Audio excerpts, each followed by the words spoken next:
Ma famille a trouvé l'adresse de ma cabane et a fait irruption avec 20 proches pour une fête. Je ne l'ai découvert qu'après que maman est appelée à propos d'un incendie qui a failli brûler l'endroit. Quand ils m'ont dit d'envoyer de l'aide, j'ai envoyé la police. J'ai 30 ans, je suis célibataire et apparemment la déception de la famille parce que je conduis un camion au lieu de rester dans un bureau. Ma sœur aînée Caroline a eu son master en administration des affaires financé par maman et papa. Ma sœur cadette Diana a eu son mariage payé ainsi que l'apport pour sa première maison. J'ai reçu une carte qui disait « Nous sommes fiers de toi ». Quand j'ai eu mon permis de conduire commercial, j'ai fait le calcul une fois. Entre les deux, mes parents ont dépensé environ 180 000 $ en éducation, mariage, voiture et renflouement. Moi, j'ai reçu une carte cadeau de 50 $ pour Applebee's pour mon 25e anniversaire. Alors, j'ai économisé. Chaque chèque de paie, 45% allait directement dans un compte dont ils ignoraient l'existence. Je vivais de la nourriture, des aires de repos et de tout ce que je pouvais réchauffer au micro-ondes dans la couchette. Je portais les mêmes 3 paires de jeans jusqu'à ce que les genoux se déchirent.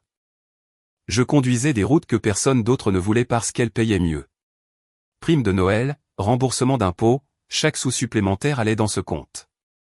J'ai passé des années à regarder ma famille me traiter comme le plan B. Celui qui serait toujours disponible parce que faisais-je d'autre? Les aider à déménager. Main-d'œuvre gratuite chaque fois qu'ils en avaient besoin. Je n'ai jamais été invité aux choses importantes. Juste aux choses qui nécessitaient de soulever des charges lourdes. Le mariage de Caroline a coûté 40 000 $. Traiteur complet, lieu de destination, photographe qui facturait plus par heure que ce que je gagnais en une journée. Je n'étais pas dans le cortège. J'étais là pour aider à installer des chaises la veille. Le mariage de Diana a coûté 35 000 $ de plus. J'ai aidé à déplacer les cadeaux après. Ni l'une ni l'autre n'ont proposé de payer l'essence. Quand Caroline a acheté sa première maison, papa lui a donné 30 000 $ pour l'apport. Quand j'ai demandé s'il y avait quelque chose de gardé pour moi, maman a dit « Eh bien, chérie, tu es si indépendant. Tu n'as pas vraiment besoin d'aide, n'est-ce pas ?» Noël était toujours le pire. Caroline recevait des sacs de créateurs et des bijoux. Diana recevait de l'argent et des cartes cadeaux d'une valeur de centaines de dollars. Je recevais un pull de Target et peut-être une carte cadeau pour une chaîne d'air de repos. Maintenant, laissez-moi vous parler de cette cabane.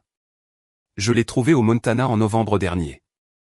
20 acres à l'extérieur de Whitefish, une vieille ossature en bois de 1978.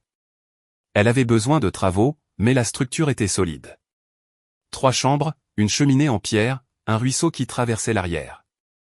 La propriétaire était une veuve qui vendait parce qu'elle ne pouvait pas l'entretenir. Son mari l'avait construite en grande partie à la main et était mort 2 ans auparavant. Elle voulait qu'elle aille à quelqu'un qui la respecterait, demandant 195 000 $.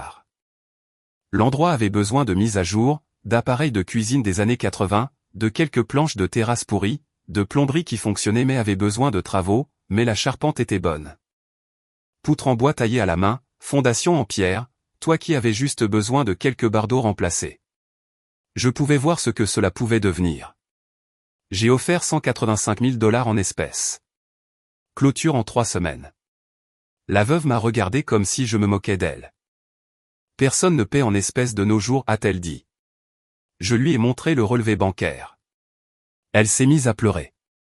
Elle a dit que son mari m'aurait aimé, que je lui rappelais son mari.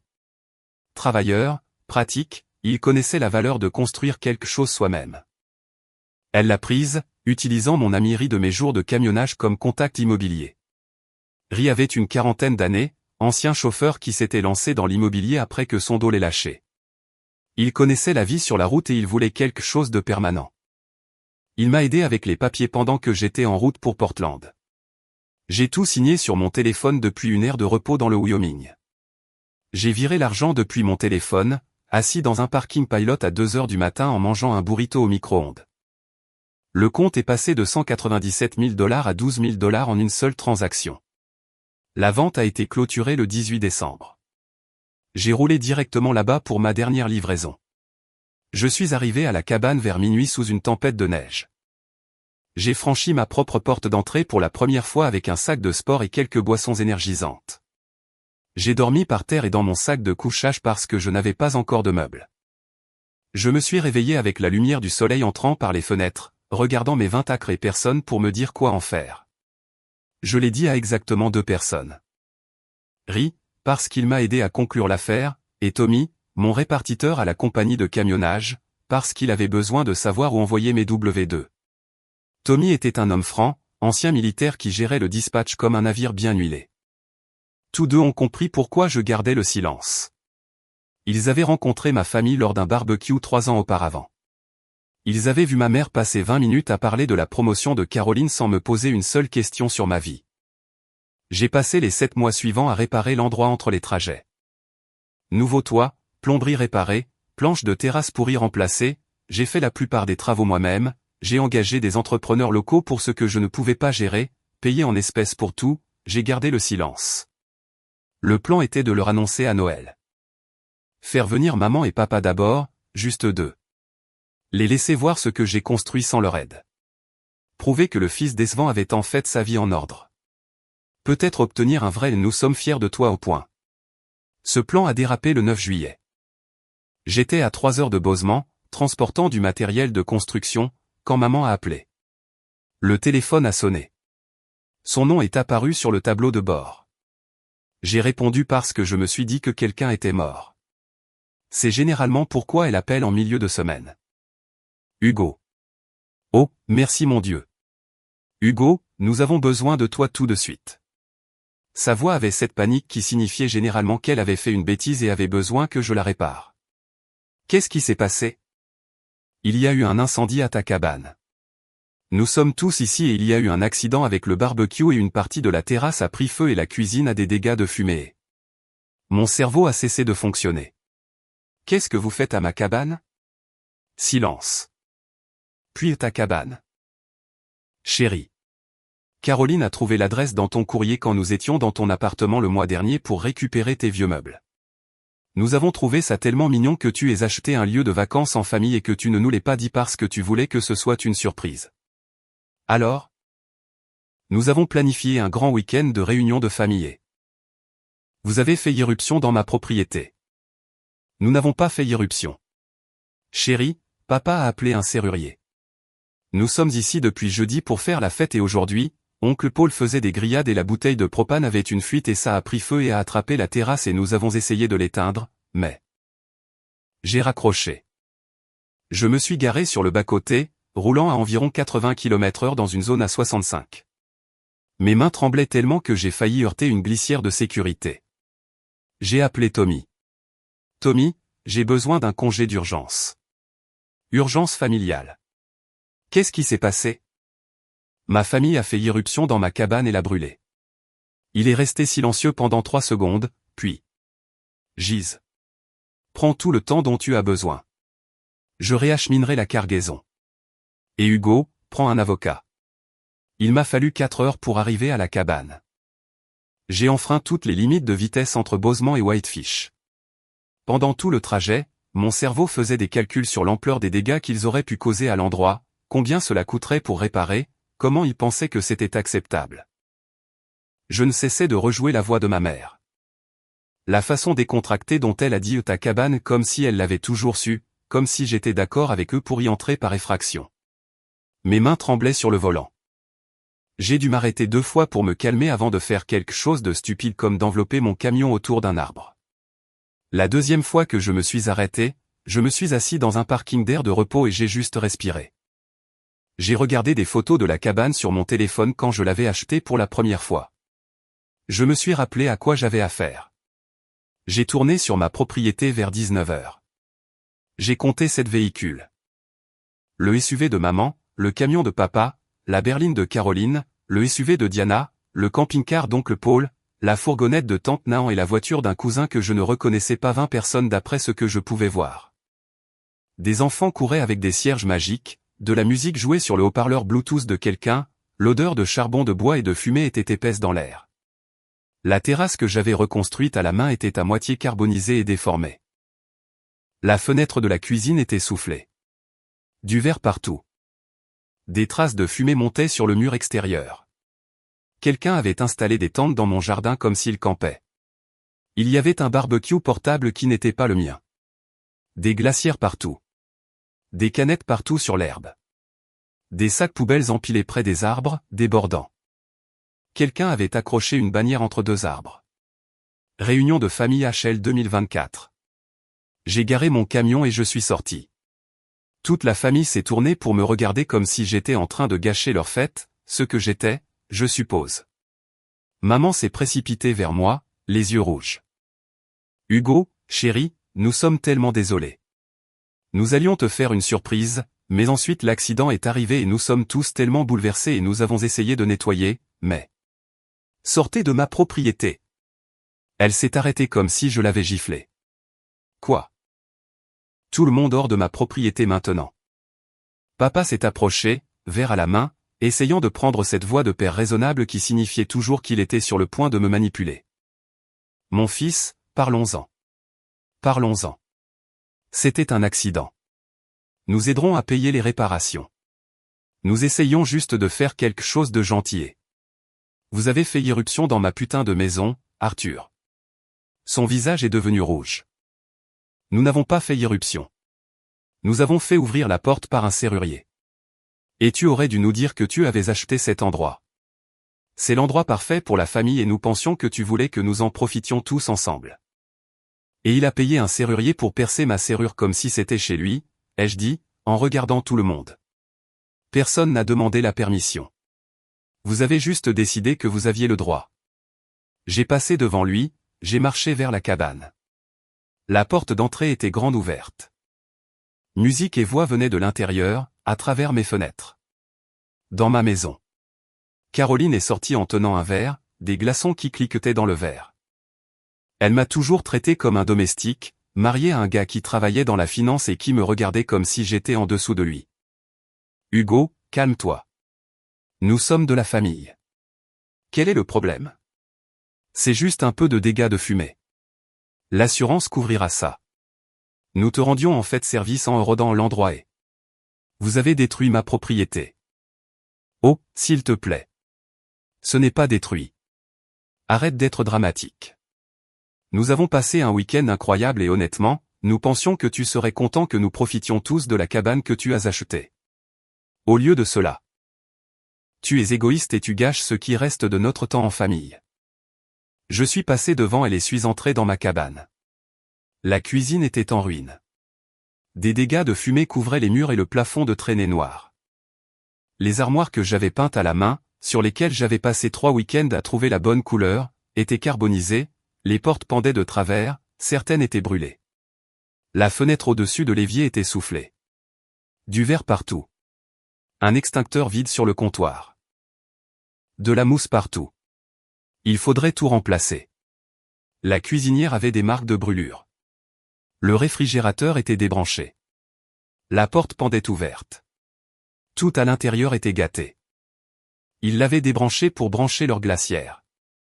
J'ai trouvé la glacière sur la terrasse, toujours pleine de leurs boissons. Le salon avait des bouteilles et des canettes partout. Quelqu'un avait déplacé mes meubles. Des serviettes mouillées sur mon fauteuil inclinable. Des empreintes de pas boueuses sur le tapis à $300 que j'avais acheté 2 mois auparavant. Les chambres étaient pires. Les enfants de quelqu'un étaient entrés dans ma chambre. Des jouets partout. Des taches de jus sur mes draps.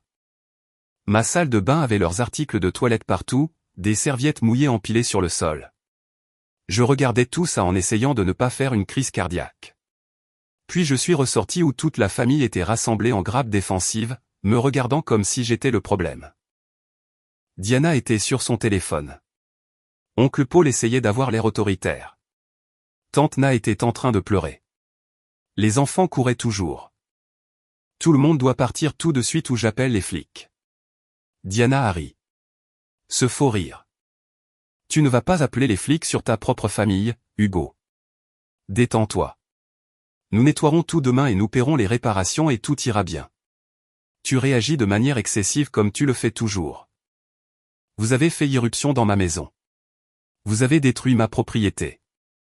Vous avez encore le culot de parler. Sortez d'ici maintenant. Oncle Paul s'est avancé. Grand homme habitué à être l'autorité familiale. Hugo, ta mère nous a dit que tu avais acheté une cabane et nous pensions que ce serait bien de tous nous réunir et d'en profiter. Nous ne savions pas que tu serais si possessif à ce sujet. Quelqu'un m'a demandé. Silence. Est-ce qu'un seul d'entre vous m'a appelé et m'a demandé si vous pouviez venir ici? Plus de silence. Ma mère a commencé à pleurer plus fort. Diana a levé les yeux au ciel et est retournée à son téléphone. Caroline a posé son verre. Écoute, nous sommes désolés pour l'incendie, d'accord? Mais tu es incroyablement impoli en ce moment. Nous avons fait tout ce chemin pour célébrer en famille, et tu nous traites comme des criminels. C'est exactement pourquoi personne ne t'invite à des choses. Tu es toujours si négatif, et... Parce que vous êtes des criminels. Vous êtes entrés illégalement dans ma propriété et avez causé des milliers de dollars de dégâts. J'ai sorti mon téléphone, j'ai commencé à prendre des photos, la terrasse brûlée, la fenêtre soufflée, les dégâts de fumée, chaque bouteille, chaque canette, chaque déchet et chaque objet cassé. J'ai tout documenté pendant qu'il restait là à regarder. J'ai pris des vidéos des dégâts intérieurs, des jouets dans ma chambre, des toilettes bouchées, des résidus de mousse, tout. Hugo, qu'est-ce que tu fais? A demandé maman, la voix tremblante. Vous verrez. Puis j'ai appelé le 911. Le shérif adjoint qui est arrivé était un homme nommé Dbrinsky.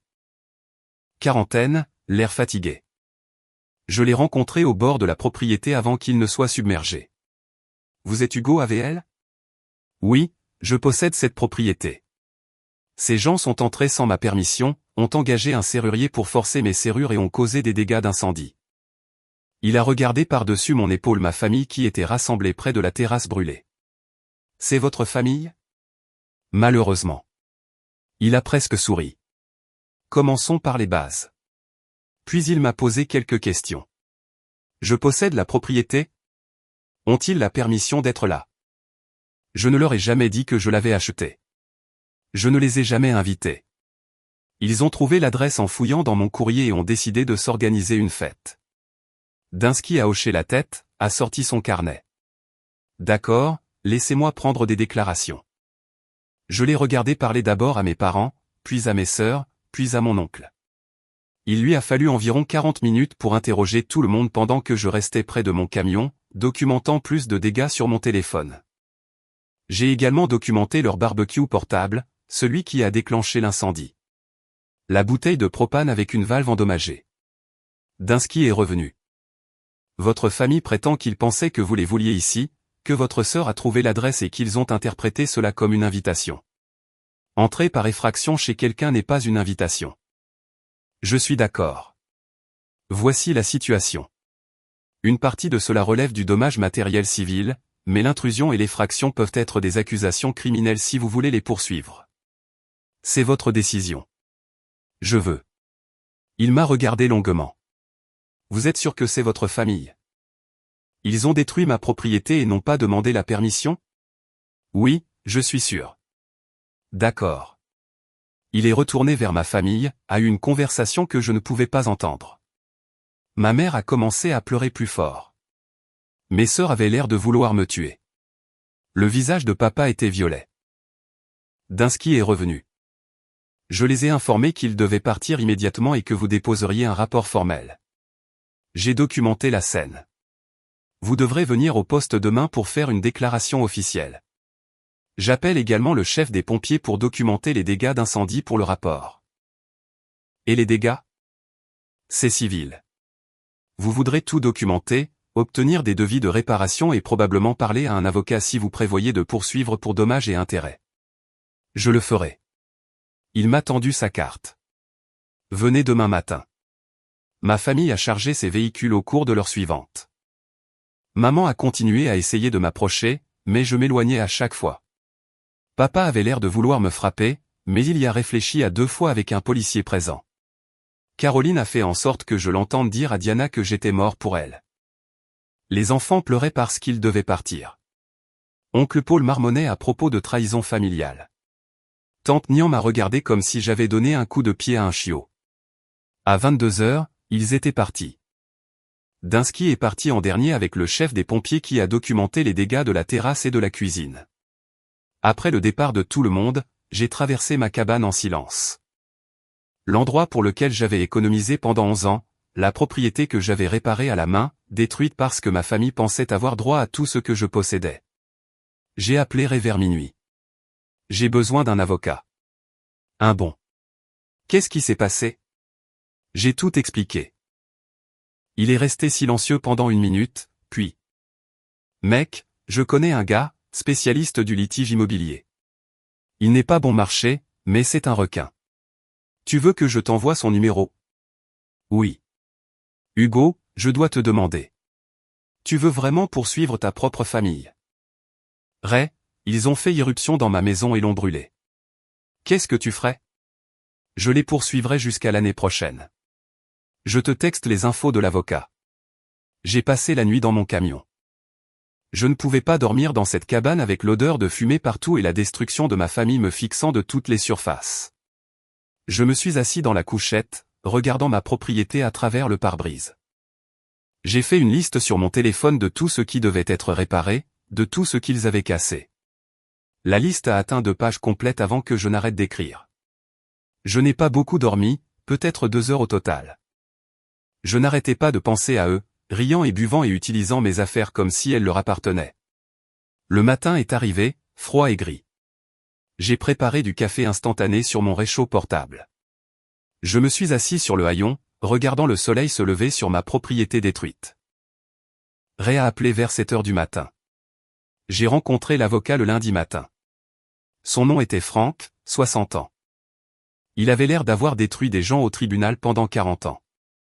J'ai tout exposé, les documents, les photos, les vidéos, le rapport de police, le rapport des pompiers, les estimations de réparation que j'avais obtenues pendant le week-end. Réparation de la cuisine, reconstruction de la terrasse, assainissement de la fumée et repeinture, fenêtres cassées, meubles et biens endommagés, nourriture et fournitures volées, nouvelles serrures et systèmes de sécurité, salaire perdu pour les jours de travail manqués. Total, 45 400 $. Frank a tout examiné, prenant des notes, me regardant de temps en temps par-dessus ses lunettes de lecture. Finalement, il a posé les papiers. C'est assez simple. Intrusion, dommages matériels, effraction en utilisant le serrurier. Le rapport du chef des pompiers confirme la fuite de la bouteille de propane. Vous avez la documentation. Rapport de police, preuve de propriété. Ils n'ont pas de défense. Combien de temps cela prendra-t-il s'ils se battent? 6 mois à 1 an. S'ils règlent, peut-être 3 mois. Mais je dois vous demander, êtes-vous prêt pour cela? Ils vont essayer de vous rendre la vie misérable. J'ai déjà vu ça. Oui, je suis prêt. Oui, il a souri. D'accord, brûlons leur monde. Le procès les a frappés le mercredi. Frank a envoyé des lettres recommandées aux 3 défendeurs, Arthur, Eleanor et Caroline. Diana n'a pas été nommée car techniquement elle ne l'a pas organisée. Elle s'est juste présentée, mais elle le saurait assez tôt. Mon téléphone a commencé à sonner le jeudi matin. J'ai ignoré les 10 premiers appels. Je les ai tous laissés aller à la messagerie vocale. Je les ai écoutés plus tard ce soir-là, assis dans mon camion à une aire de repos en Idaho. Maman, Hugo, s'il te plaît, tu ne peux pas nous poursuivre. Nous sommes tes parents. Nous avons fait une erreur. Nous pensions que tu serais heureux. S'il te plaît, rappelle-nous et réglons ça en famille. Papa, c'est ridicule. Tu vas détruire cette famille pour un accident, pour des dégâts de fumée. Rappelle-moi et réglons ça comme des adultes au lieu de courir chez des avocats. Caroline, tu es une horreur, Hugo. Poursuivre ta propre famille pour une cabane. J'ai toujours su que tu étais égoïste, mais c'est un nouveau plus bas. Ne t'attends plus à être le bienvenu à aucun événement familial. Maman et papa sont dévastés. Je les ai tous ignorés. Tommy a appelé cet après-midi-là. Hey mec, comment ça va? J'ai déposé la plainte. Ils perdent la tête. Bien. Ils l'ont bien mérité. Écoute, j'ai quelques trajets à venir si tu as besoin de travail. Long trajet, bon salaire. Ce serait peut-être bon de rester occupé. Te vider la tête de ce bordel. Oui, envoie-moi les trajets. Fait. Et Hugo, tu as fait la bonne chose. Je suis reparti sur la route la semaine suivante. Tommy m'a trouvé des routes premium, des trajets qui payaient mieux que mes trajets habituels. Cela me donnait le temps de réfléchir sans avoir à voir la cabane dans son état de destruction. Cela aidait, juste moi, le camion, l'autoroute, pas de drame familial. Franck m'envoyait des mises à jour par SMS tous les quelques jours concernant les affaires légales. Les défendeurs avaient engagé un avocat. Ils prétendaient que c'était un malentendu, qu'ils avaient essayé de me contacter mais n'avaient pas pu me joindre, qu'ils pensaient que je serais heureux de la réunion de famille. Des mensonges complets. Franck avait mes relevés téléphoniques montrant aucun appel entrant de leur part avant l'incendie. Les travaux de réparation ont commencé début août. J'ai dû engager des entrepreneurs car je ne pouvais pas le faire moi-même tout en travaillant.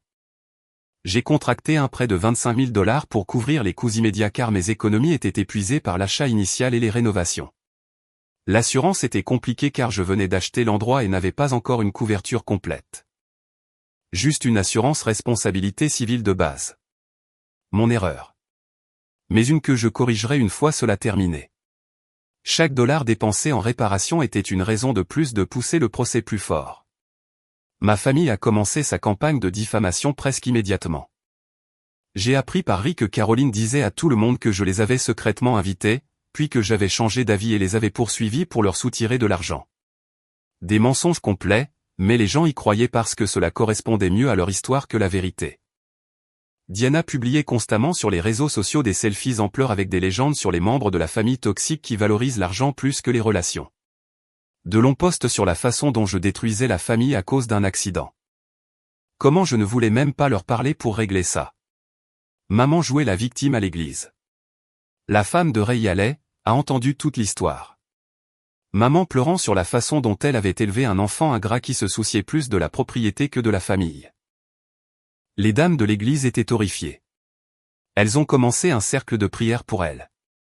Papa racontait sa version à son hall de vétérans. Il a reçu beaucoup de soutien là-bas jusqu'à ce que quelqu'un lui demande pourquoi il n'avait pas simplement demandé la permission en premier. Cette question n'a pas bien été reçue. Il est parti tôt. Caroline a lancé une campagne de financement participatif en ligne. Aider une famille à se remettre d'un faux procès. Elle a récolté environ 800 $ avant que quelqu'un ne la signale et qu'elle ne soit retirée pour être trompeuse. Elle m'a aussi blâmé pour ça. Je n'ai répondu à rien de tout cela. Le conseil de Franck, laissez-les parler. Chaque mot qu'il prononce publiquement est une preuve potentielle de harcèlement. Documentez tout, mais ne vous engagez pas. Cela les fait paraître pire quand nous irons au tribunal. Septembre est arrivé avec les dépositions. J'ai dû m'asseoir dans le bureau de Franck pendant que l'avocat de la défense, un certain Miles, qui avait l'air de sortir tout juste de l'école de droit, me posait des questions sous serment. Avais-je une bonne relation avec mes parents? Y avait-il eu des différends auparavant? Pourquoi ne leur avais-je pas parlé de la cabane? N'étais-je pas vindicatif? J'ai tout répondu. Non, je n'avais pas une bonne relation avec eux. Je ne leur ai pas parlé de la cabane parce qu'elle était à moi et qu'il n'y avait aucun droit. Ils sont entrés sans permission, ont engagé un serrurier pour forcer mes serrures et ont causé 45 000 $ de dégâts. Je voulais une compensation complète plus les frais de justice. L'avocat de la défense a essayé de me dépeindre comme vindicatif et cupide. Il a demandé si je leur en voulais à propos de l'aide financière de mes sœurs. Il a demandé si tout cela concernait vraiment la cabane ou des problèmes familiaux plus profonds. Franck s'est opposé à la moitié de ces questions. Le juge a maintenu la plupart des objections, mais l'implication était claire. Ils allaient faire de moi le méchant qui a détruit la famille pour des dommages matériels. Mes parents ont aussi dû faire des dépositions. J'ai appris plus tard par Franck que ça s'était mal passé pour eux. Arthur a admis qu'il n'avait jamais demandé ma permission. Eleanor a admis qu'ils avaient trouvé l'adresse en fouillant dans mon courrier sans demander. Caroline a admis qu'elle avait tout organisé et qu'elle avait engagé le serrurier pour ouvrir ma cabane. Franck m'a appelé en octobre. Ils veulent régler. Pour combien? Le montant total des dommages plus vos frais de justice? 52 000 $ au total. Prends-le. Vous êtes sûr?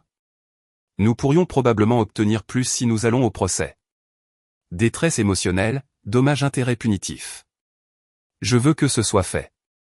Prends l'arrangement. Intelligent. Je rédigerai les conditions. Je vous recommande également de demander une ordonnance restrictive contre les 3 défendeurs. Faites-le. L'accord est passé en novembre. Virement bancaire direct sur mon compte un mercredi matin alors que je transportais une cargaison à travers le Nebraska. J'ai remboursé le prêt de réparation immédiatement.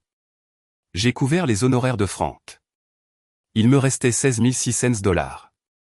J'en ai mis la moitié pour l'amélioration du système de sécurité que j'avais prévu. J'ai gardé le reste. Caméra, détecteur de mouvement, système d'alarme lié directement à mon téléphone et au service du shérif. Frank m'a aidé à demander une ordonnance de protection contre les 3 défendeurs. Une semaine plus tard, le juge l'a signée. Une ordonnance de 3 ans contre Arthur, Eleanor et Caroline. Ils ne pouvaient pas me contacter. Ils ne pouvaient pas s'approcher à moins de 500 pieds de moi ou de ma propriété. Une violation entraînait une arrestation, pas seulement une amende. Je n'ai plus jamais eu de nouvelles d'eux directement. L'ordonnance restrictive s'en est assurée. Mais j'ai entendu par Ray, qui a entendu par des connaissances communes, qu'ils étaient en difficulté. L'accord avait vidé leurs économies. Arthur et Eleanor ont dû refinancer leur maison pour couvrir cela. Caroline et son mari se disputaient constamment à propos d'argent. Diana était amère que ses parents ne puissent plus l'aider avec les frais de garde d'enfants. Bien. Les réparations de la cabane se sont terminées début décembre, juste à temps pour la première vraie chute de neige. Cela a pris 4 mois au total, mais elle était plus belle qu'avant. Nouvelle terrasse avec des balustrades appropriées, des planches composites qui ne brûleraient pas, une meilleure cuisine avec des appareils de qualité commerciale, de l'acier inoxydable partout, un système de ventilation approprié avec une hotte qui fonctionnait réellement. Les murs repeints dans les mêmes couleurs que j'avais choisies à l'origine. Le règlement a couvert le prêt de réparation et même un peu plus. Cela m'a donné un répit que je n'avais pas eu depuis des mois. La nouvelle cuisine avait des comptoirs en granit que j'avais améliorés. J'ai installé un lave-vaisselle pour la première fois. Je me suis dit que je l'avais mérité. J'ai eu une cuisinière à gaz. Les armoires étaient fabriquées sur mesure par un artisan local, Pet New. De meilleure qualité que ce que j'avais fait moi-même. Je les ai quand même peintes de la même couleur. J'ai recommencé à passer mes jours de congé là-bas. J'ai apporté des meubles de mon appartement. J'ai remplacé tout ce qu'ils avaient ruiné. J'ai installé le système de sécurité moi-même avec l'aide de Pet. Pet était un entrepreneur local que j'avais rencontré pendant les réparations. Il avait aidé à la reconstruction de la terrasse et nous étions devenus amis. 8 caméras couvrant tous les angles de la propriété, j'ai même installé des lumières activées par le mouvement autour du périmètre. L'ensemble de l'installation avait coûté environ 8 000 $ entre l'installation professionnelle et l'équipement, mais l'argent du règlement signifiait que je pouvais le faire correctement. Personne ne rentrerait sans que je le sache. Tommy est venu juste avant Noël, m'a aidé à déménager les dernières grosses affaires. Canapé, cadre de lit, nouveau réfrigérateur. Nous nous sommes tenus sur la terrasse dans le froid, buvant quelques verres, regardant la propriété couverte de neige fraîche. Je n'arrive pas à croire qu'ils aient essayé de te prendre ça, a-t-il dit. Ils ont essayé et échoué. J'ai entendu par la rumeur. Ton vieux a dû prendre des petits boulots pour couvrir le règlement. Bien. Qu'il travaille pour une fois au lieu de juste écrire des chèques pour mes sœurs. Ray est venu pour le nouvel an. Nous avons fait un feu dans le brasero extérieur que j'avais fait, loin de la cabane. Nous avons bu quelques verres. Il a levé sa canette à la possession de votre propre morceau. Je trinque à ça. J'ai appris par des connaissances que les retombées de ma famille se poursuivaient et s'aggravaient. Arthur et Eleanor ont dû refinancer leur maison à un taux terrible parce que leurs économies avaient été anéanties par le règlement. Cela a détruit leur nid de retraite qu'ils construisaient depuis 20 ans. Ils ont dû annuler la croisière qu'ils avaient prévue pour leur 35e anniversaire.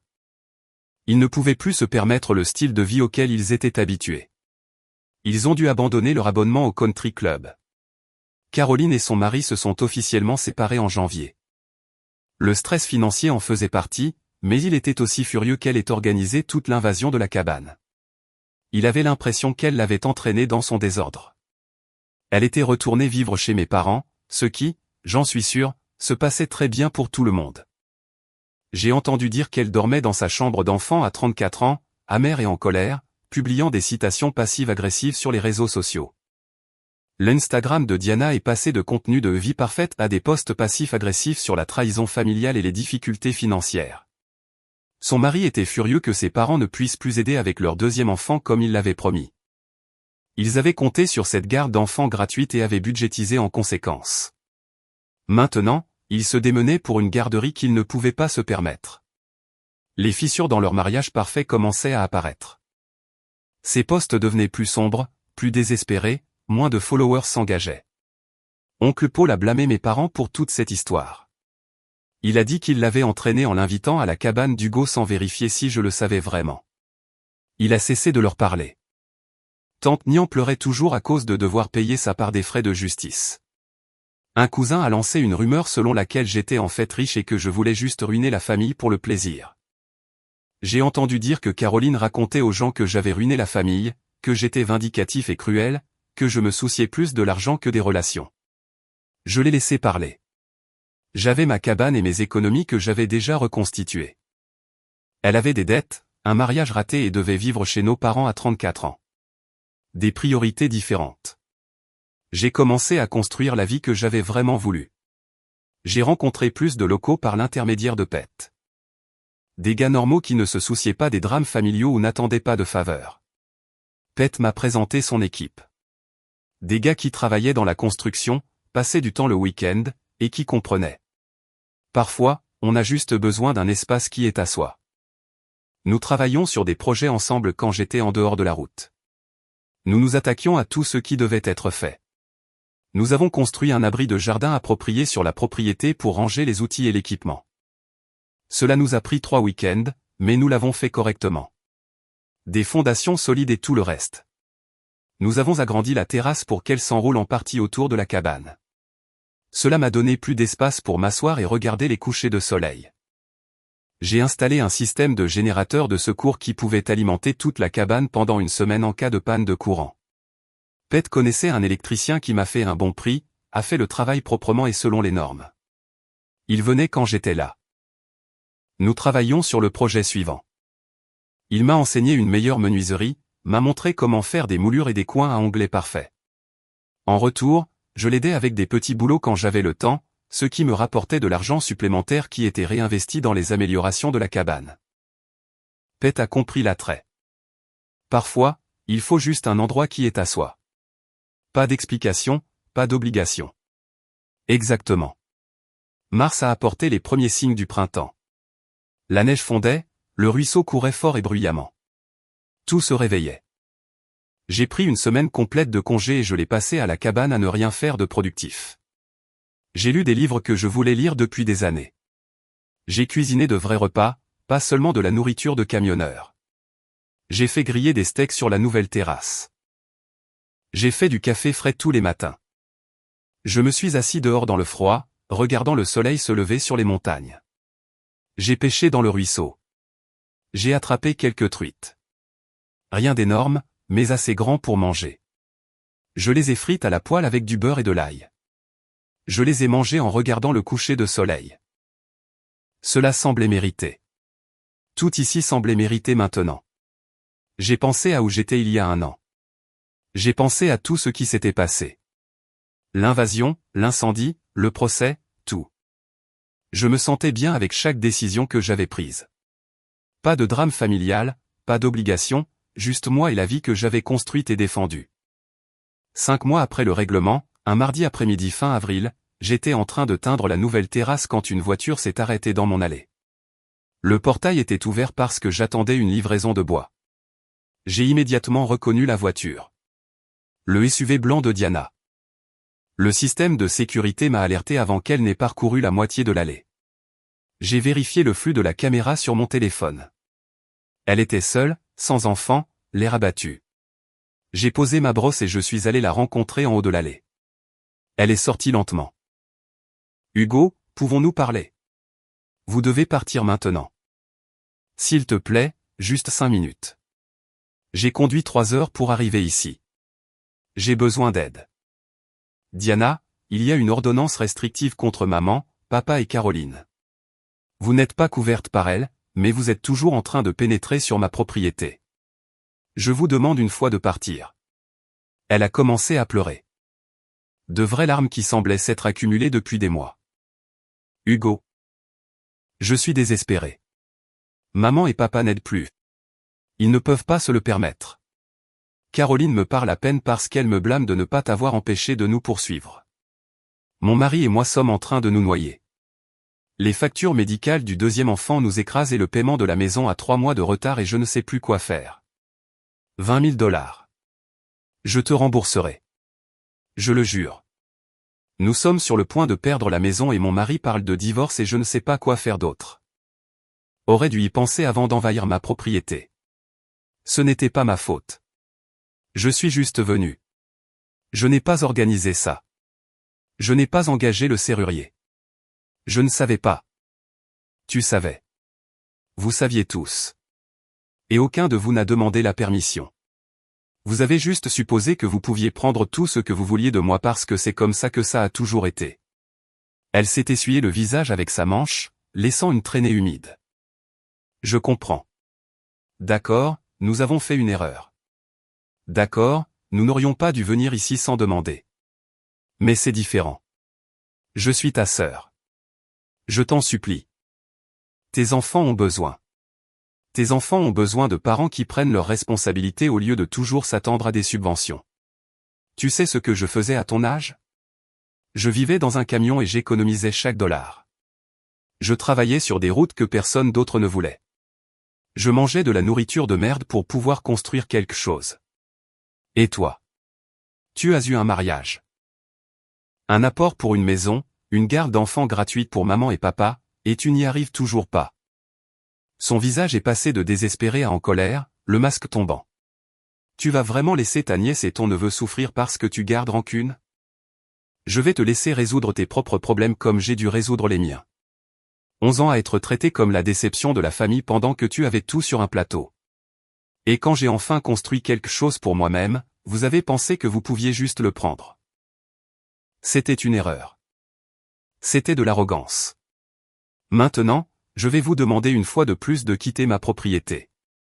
Après cela, j'appelle le shérif adjoint d'Insky et je vous ferai expulser pour intrusion. Elle est restée là, tremblant, respirant fort. Tu n'es pas le frère que je connaissais. Tu ne m'as jamais connu. Tu ne connaissais que la version qui était utile. Tu as 30 secondes pour monter dans ta voiture. J'ai commencé à compter à voix haute. Elle a compris le message à 15, a pratiquement couru vers son SUV, les mains tremblantes alors qu'elle démarrait le moteur, et restait là une seconde comme si elle allait dire autre chose. J'ai sorti mon téléphone, j'ai affiché le numéro de Dinsky là où elle pouvait le voir. Elle est partie en trombe, projetant du gravier, les pneus patinant. Le portail s'est fermé automatiquement derrière elle. J'ai regardé la poussière retomber sur mon allée, puis je suis retourné teindre la terrasse. Le bois avait besoin de 3 couches. Cela devait être fait correctement. Pete est arrivé 1 heure plus tard avec le bois pour l'agrandissement de l'abri de jardin. Il a remarqué les traces de pneus fraîches. Quelqu'un vient de partir en hâte? Ma sœur est venue me supplier pour de l'argent. Qu'est-ce que tu as dit? Je lui ai donné 30 secondes pour partir avant d'appeler le shérif. Il a hoché la tête et a attrapé ses outils. Bien. Certaines personnes ont besoin d'apprendre que les conséquences existent. Nous avons travaillé jusqu'au coucher du soleil, construisant quelque chose qui durerait. Quand nous avons fini, il a ouvert 2 sodas de sa glacière et nous nous sommes assis sur la nouvelle terrasse, regardant la lumière s'estomper sur les montagnes. C'est un bon endroit, Hugo, a-t-il dit. Ça vaut la peine d'être protégé. Oui, ça l'est. La cabane était calme cette nuit-là, juste le bruit du ruisseau qui courait fort avec la fonte des neiges, le vent à travers les pins, le craquement de la nouvelle planche de terrasse qui s'installait. Mon téléphone a vibré. Texte de Tommy.